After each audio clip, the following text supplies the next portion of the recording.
अब स्टूडेंट को ऐसे तरीके से मारेंगे तो कौन सा देश चलेगा? ये तो बहुत क्रूरल देश जैसा हो गया, क्रूरल शासन हो गया है। ये तो गोली का शासन ऐसा नहीं चलता है। हम लोग का डेमोक्रेसी लाया है, इतने आदमी मर मर के डेमोक्रेसी लाया है। ऐसा डेमोक्रेसी किसको चाहिए? किसी को डेमोक्रेसी ऐसा नहीं चाहिए। आप लोग देख रहे हैं संसद भवन कितना जल रहा है। यहीं पर नेता लोग अपना भ्रष्टाचारी लुकाते हैं, बैठे हैं। क्या हो रहा है देखिए। The youth over here, they won't be satisfied just by the resignation of Prime Minister. We need Prime Minister to be in front of the people and be sorry for all the killings that he has done yesterday. अब student को कल मार दिया गया, आप लोग देखिए 21-22, अब नंबर कितना है पता नहीं, 500 से जितना है सब इंजर्ड हुआ है। अब स्टूडेंट को ऐसे तरीके से मारेंगे तो कौन सा देश चलेगा? ये तो बहुत क्रूरल देश जैसा हो गया, क्रूरल शासन हो गया है। ये तो गोली का शासन ऐसा नहीं चलता है, कोई देश में ऐसा नहीं चलता है। ये एशिया में ऐसा कम्युनिस्ट शासन में आता है, इतना छोटे देश में तो कैसे चलेगा? तो कभी भी ऐसा नहीं चल रहा है। हम लोग का डेमोक्रेसी लाया है, इतने आदमी मर मर के डेमोक्रेसी लाया है। ऐसा डेमोक्रेसी किसको चाहिए? किसी को डेमोक्रेसी ऐसा नहीं चाहिए।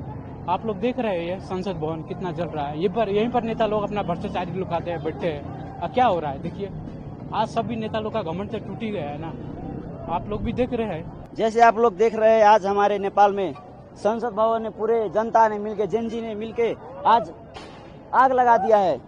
कल नेपाल पुलिस ने जितना ज्यादा किया है ना, कल कमती में 19 लोगों को, स्टूडेंट को नेपाल पुलिस ने गोली मारा, चुन चुन के गोली मारा। उसने गोली मारने का एक तरीका होता है ना, गोर में मार के उसे घायल कर देने का, पर वैसा नहीं किया उसने सीधा यहाँ पर मारा है, डायरेक्ट वो मर गया है।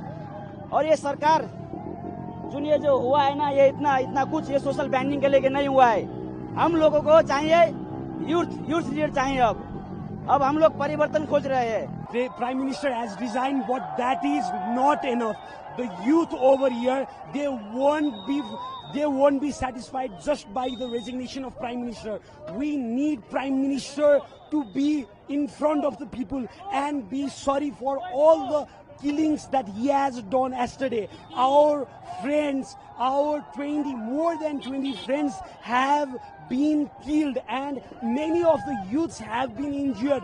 They have been shot by bullets on their chest, on their legs, and many body parts. So we need all those corrupt politicians and corrupt politics to be completely extinct. We don't need any of these corrupt politicians here in Nepal. So this is the ultimatum of youth to all those corrupt politicians, whoever are here. All these corrupt politicians should surrender to the law of the nation, and they should be given punishment as hard as they could suffer.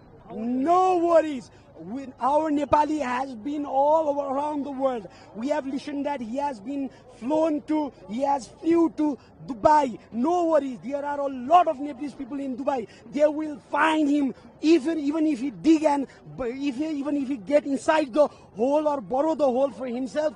If he hide in the bunker, no worries. Our Nepalese will find him, and he should pay for all this that has happened here.